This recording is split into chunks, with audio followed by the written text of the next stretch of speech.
शेतकरी मित्रांनो, आजचा व्हिडिओ शेवटपर्यंत नक्की बघा, कारण उद्यापासून म्हणजे सोमवारपासून पुढच्या आठवड्यात ज्यांचा कांदा मार्केटमध्ये येणार आहे त्यांच्यासाठी दिलासादायक बातमी ही ठरू शकते. पक्की गॅरंटी म्हणता येणार नाही, पण 50 ते 60% पॉझिटिव्ह संकेत सध्या मार्केटमधून मिळत आहे.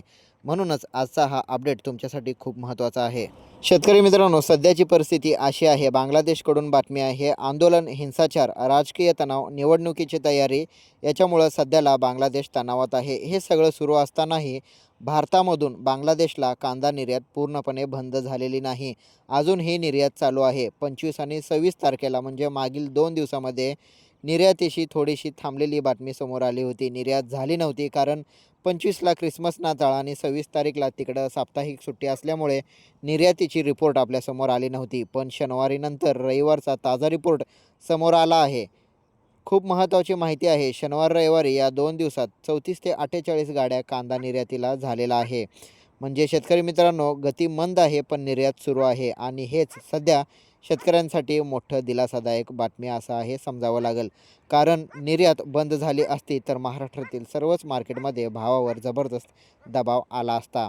आजची मोठी बातमी अशी आहे, 28 डिसेंबर आज रविवार बांगलादेशकडून आणखी एक महत्त्वाची माहिती समोर आली आहे.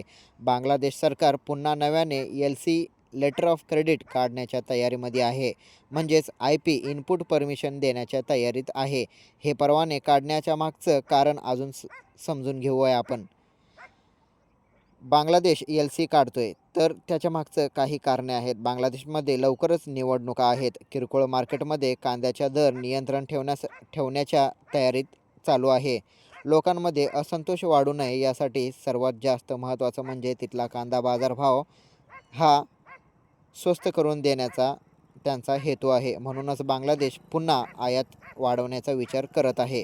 तर ग्राउंड रिपोर्ट काही समोर बातम्या आलेल्या आहेत. बांगलादेश येथील श्याम बाजार मार्केट आहे. बांगलादेश येथील श्याम बाजार मार्केटमधील काही किरकोळ व्यापाऱ्याकडून मिळालेल्या माहितीनुसार तिथे नवीन लोकल कांदा सध्या कमी प्रमाणात येतोय. कारण शेतकरी मित्रांनो, लागवड केलेल्या कांद्याला अजून 2 ते 3 आठवडे लागणार आहेत. काही भागात तर कांदा अजून अर्ध्यावर अवस्थेत आहे. म्हणून तेथील मार्केटमध्ये लोकल कांदा येण्यासाठी, पूर्ण मार्केटमध्ये येण्यासाठी अजून 2-3 आठवडे लागणार आहेत. काही भागात कांदे अर्ध्यावर आहेत. म्हणजेच अजून 2 आठवड्याने 3 आठवड्याने कांदा मार्केटमध्ये यायला सुरुवात होईल. पण शेतकरी मित्रांनो, याचा भारतीय शेतकऱ्यावर परिणाम काही गोष्टी असू शकतात. जोपर्यंत बांगलादेश आयात करतोय तोपर्यंत आपल्या कांद्याला आधार मिळतोय, आपल्या कांद्याला बाजारभाव मिळण्याची शक्यता आहे आणि बाजारभाव पूर्णपणे कोसळणार नाहीत. म्हणूनच पुढचा आठवडा खूप महत्त्वाचा ठरणार आहे. तर शेतकरी मित्रांनो, सोबतच आपण जुना कांदा, महत्त्वाचा सल्ला असा आहे की सध्या जुना कांदा जास्त टिकणारा नाही आहे. हवामान, आर्द्रता या सगळ्या गोष्टी लक्षात घेता 10 जानेवारीपर्यंत जुना कांदा विक्री करणं फायदेशीर ठरू शकतं. सोबतच शेतकरी मित्रांनो, आपला कांदा मार्केटमधला बाजारभाव हे स्थिर ठेवण्यासाठी ज्या शेतकऱ्यांकडे समजा 200, 250, 300 पिशव्या अवेलेबल आहेत, त्यांनी एकाच वेळी सगळा कांदा मार्केटमध्ये न आणता टप्प्याटप्प्याने तुमचा कांदा मार्केटमध्ये आणत राहिला तर सर्व कांदा शेतकरी बांधवांना योग्य बाजारभाव मिळण्याची दाट शक्यता असू शकते. एकाच वेळी जास्त आवक झाली तर व्यापारी दबाव टाकतात, लिलाव मंदावतो, बाजारभाव घसरतात आणि नुकसान मात्र इथं शेतकऱ्यांचं होऊ शकतं. तर शेतकरी मित्रांनो, येणाऱ्या पुढील 2-3 दिवसामध्ये म्हणजे सोमवारी आणि मंगळवारपासून बांगलादेश LC किती काढतो किंवा कोणाला परवाने मिळतात, निर्यात वाढते की नाही, हे सर्व स्पष्ट चित्र आपल्याला सोमवार किंवा मंगळवारपर्यंत येऊ शकतो. आजची परिस्थिती जरी पूर्णपणे स्पष्ट नसली तरी निराश होण्यासारखी नाही. 50 ते 60% संकेत आपल्या बाजूने आहेत. निर्यात सुरू आहे.